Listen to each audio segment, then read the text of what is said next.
Berdasarkan keratan akhbar di atas, uraikan pandangan anda tentang peranan masyarakat dalam menangani situasi tersebut daripada terus berleluasa.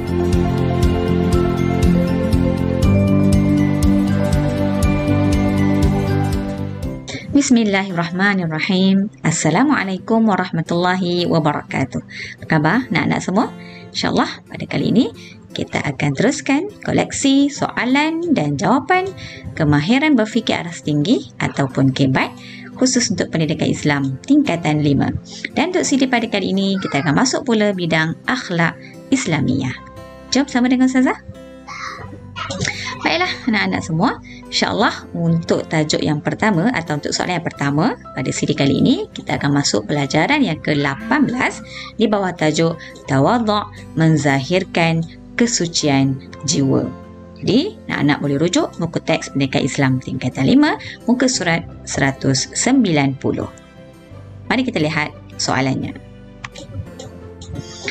Baiklah, soalan KBAT dalam tajuk tawadhu' ini, kita lihat stimulus soalannya dulu. Sifat tawadhu' merupakan satu daripada sifat mahmudah. Okey. Jadi kita kena fahamkan dulu apakah yang dimaksudkan dengan sifat mahmudah, iaitu sifat-sifat yang terpuji. Okey. Berdasarkan pernyataan di atas, bagaimanakah amalan sifat tersebut boleh memberikan kesan kepada masyarakat?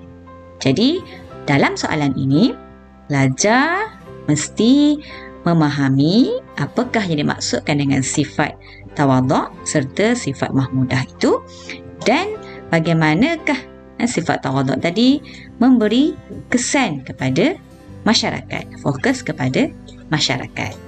Okey, baik, kita lihat contoh jawapan.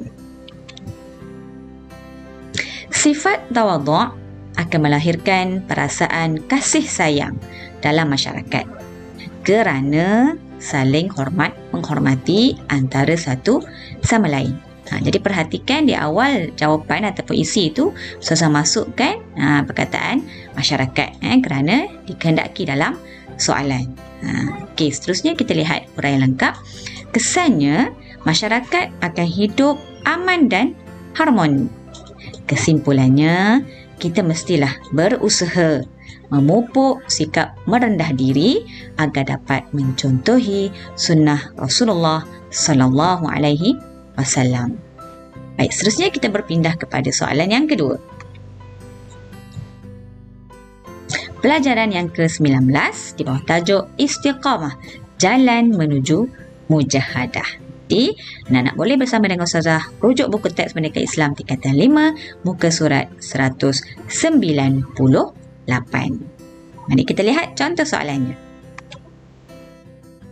Okey.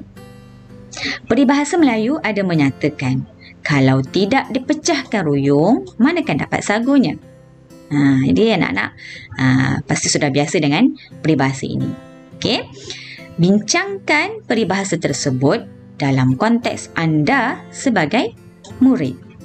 Jadi, jika stimulus soalan menyatakan mana-mana contoh peribahasa atau simpulan bahasa atau kata hikmah dan sebagainya, anak-anak mesti faham dahulu apakah yang dimaksudkan dengan peribahasa tersebut.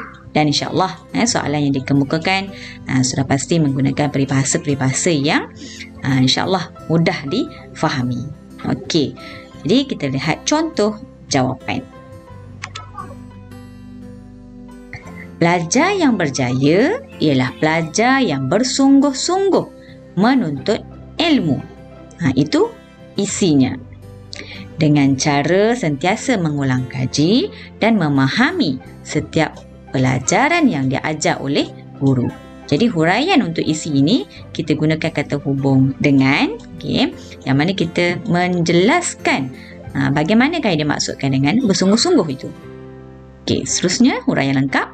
Kesannya akan melahirkan pelajar yang cemerlang dalam peperiksaan. Okey, dan kita akhiri jawapan kita.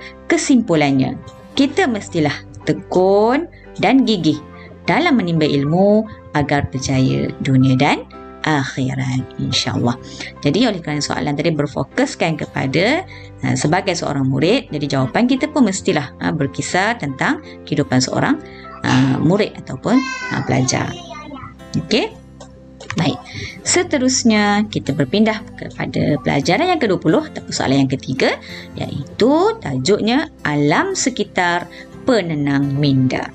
Baik, anak-anak boleh rujuk buku teks Pendidikan Islam tingkatan 5, muka surat 204. Jom kita lihat soalannya. Okey, ada satu keratan akhbar. Okey, tajuk besarnya 274 kilang cemari sungai. Yang mana akhbar ini sumber ini dipetik dan juga diubah suai daripada berita harian bertarikh 14 Jun 2019. Okey. Berdasarkan keratan akhbar di atas, uraikan pandangan anda tentang peranan masyarakat dalam menangani situasi tersebut daripada terus berleluasa. Jadi dalam soalan ini, anak-anak perlu perhatikan dan fahami apakah poin penting yang nak disampaikan dalam keratan akhbar yang diberikan. Kemudian, anak-anak perlu fokus kepada kehendak soalan, yang mana soalan berkehendakkan kita untuk menyatakan peranan masyarakat. Okey, jadi mari kita lihat sama-sama contoh jawapan. Segera membuat laporan kepada pihak berkuasa. Itu contoh isinya. Agar pihak yang tidak bertanggungjawab melakukan pencemaran diambil tindakan. Supaya segera diambil tindakan. Uraian lengkapnya, kesannya alam sekitar dapat dipelihara dengan baik. Okay? Dan akhirnya kesimpulannya, kita mestilah bersama-sama menjaga alam sekitar agar dapat diwarisi kepada generasi akan datang. Okey, jadi itu adalah contoh jawapan untuk soalan tajuk alam sekitar ini. Kita pergi kepada tajuk yang terakhir, iaitu dalam pelajaran yang ke-21, sifat mazmumah meracuni hati. Baik, anak-anak boleh rujuk buku teks muka surat 212. Okey, kita lihat contoh soalannya. Sifat kasih sayang dapat menghapuskan perasaan hasad dengki. Mudah saja stimulusnya. Okey, soalannya pun ringkas saja. Kemukakan hujah anda bagi menyokong penyataan tersebut. Okey, apa contoh jawapannya? Orang yang sentiasa menyayangi orang lain akan mendapat ketenangan jiwa. Jadi di sini kita nyatakan apakah kelebihan orang yang memiliki sifat ataupun sentiasa menyayangi orang lain. Kerana huraiannya sentiasa mensyukuri segala nikmat Allah. Kesannya akan melahirkan individu yang berakhlak mulia dan disenangi masyarakat. Orang yang sentiasa menyayangi orang lain, dirinya akan tenang, secara tak langsung dia juga akan memiliki akhlak yang mulia, akhlak yang mahmudah dan juga disenangi oleh orang yang berada di sekelilingnya.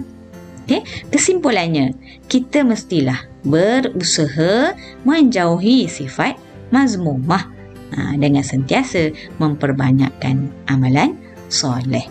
Jadi, inilah dia contoh jawapan bagi soalan yang kita bincangkan tadi. Jadi, itu dulu perkongsian untuk kali ini. Mudah-mudahan ini memberi manfaat untuk anda semua dan untuk kita semua. Bagaimana biasa, jangan lupa untuk like, subscribe dan share. Terima kasih kerana sudi menonton. Kita jumpa lagi di seri yang akan datang. Sekian dahulu. Assalamualaikum warahmatullahi wabarakatuh. Jumpa lagi.